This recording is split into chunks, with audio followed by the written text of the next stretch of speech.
if you're anything like me, you just bought a Sony A7S III, there's probably not a lot of money left to go around. So you get this great camera and then find out that to take advantage of all of these new features and bit rates and codecs, that the cards you have, they ain't fast enough. And then you got to turn around and spend another 400 bucks on a 160 gigabyte CF Express Type A card, and 120 bucks for the card reader. Well, if you like Terry Warfield, I ain't got time nor money for that. Cue the intro.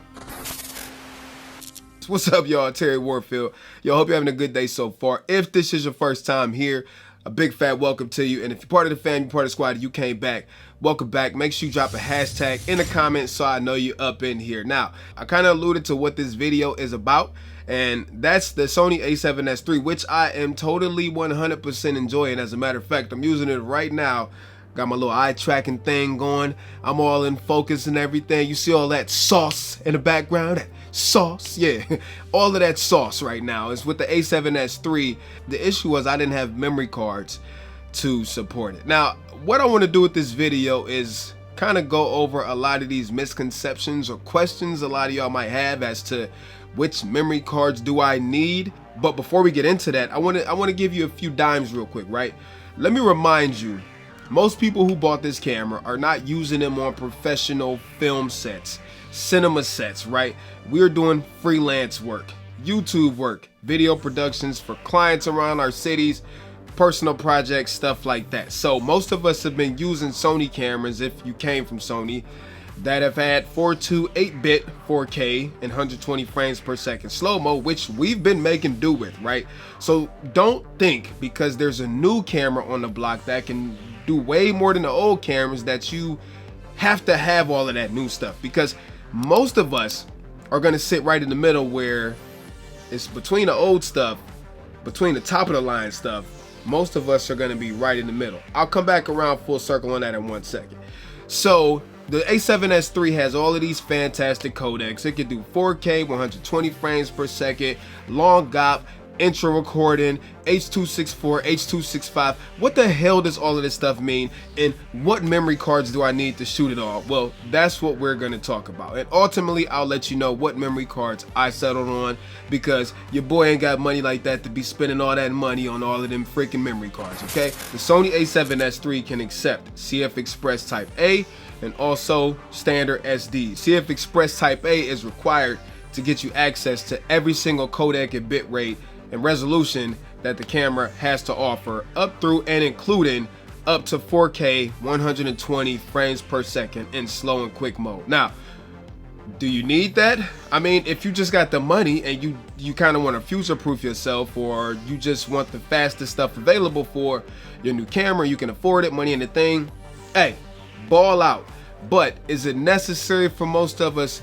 No. So a lot of people don't know that SD cards with the A7S III can get you close to what CF Express Type A offers, with some caveats, right? And those are broken down into different classes. So if you got memory cards laying around, look at them, right? Because some of them might not have a designation. Some of them may say V30, some of them may say V60, some of them may even say V90. And those are the particular figures that you need to look for. It ain't the little fancy advertisement on the front of the pack where they say, oh, this memory card is 600 freaking megabits per second. No, that's read speed. We need to concentrate on the write speed, because that's what's important, right? I don't care how fast the memory card can read data. I need a memory card that can write data as fast as possible. So V designations, without getting too technical, let you know how fast that memory card can write. Now, can you use standard SD cards in the A7S III?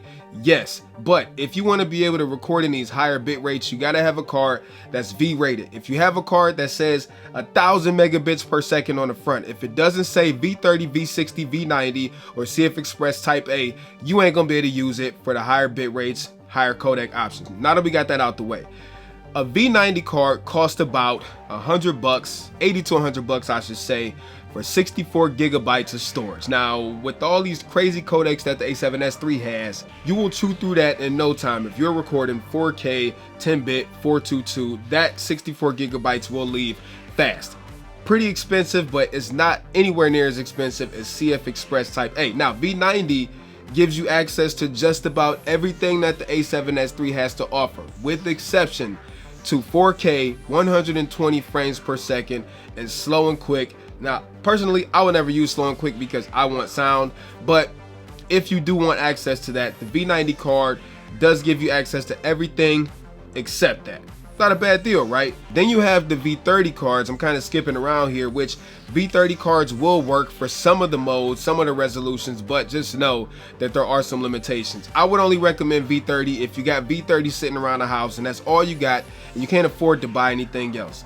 This is where V60 comes in, and this is what I ultimately ended up going with. And this is to circle back around to what we stated at the beginning. I know to get access to those higher bit rates and intro recording that I need at least a V90 or a CF Express Type A, but right now I ain't trying to pay them prices. And looking back in retrospect, I've been getting by with way less than what a V60 can offer. So for me, V60 was a happy compromise because I can access all of the compressed formats. I can access the H.264 up to 120 frames per second in 4K, 10-bit internal, 422.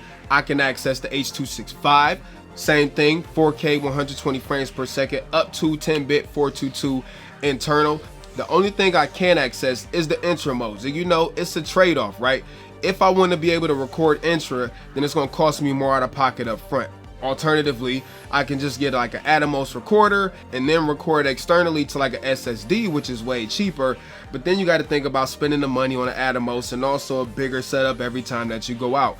The other option is to just film it compressed and then let the computer transcode it to ProRes or proxies, which takes up time and also space on a computer. So there's trade-offs on both ends. For me, I'm willing to live with way cheaper memory card prices right now, being able to access just about every format as long as it's the compressed format, not the all intra format, and then have to live with the extra time required with transcoding on my computer. And for most of us, V60 cards will be enough. I just got two 128 gigabyte cards from Lexar that are V60. So I have 256 gigabytes of storage that I can use to access just about everything that the camera has to offer. Again, with the exception of the intro formats in that 4K 120 frames per second and slow and quick mode for way freaking cheaper. For redundancy also.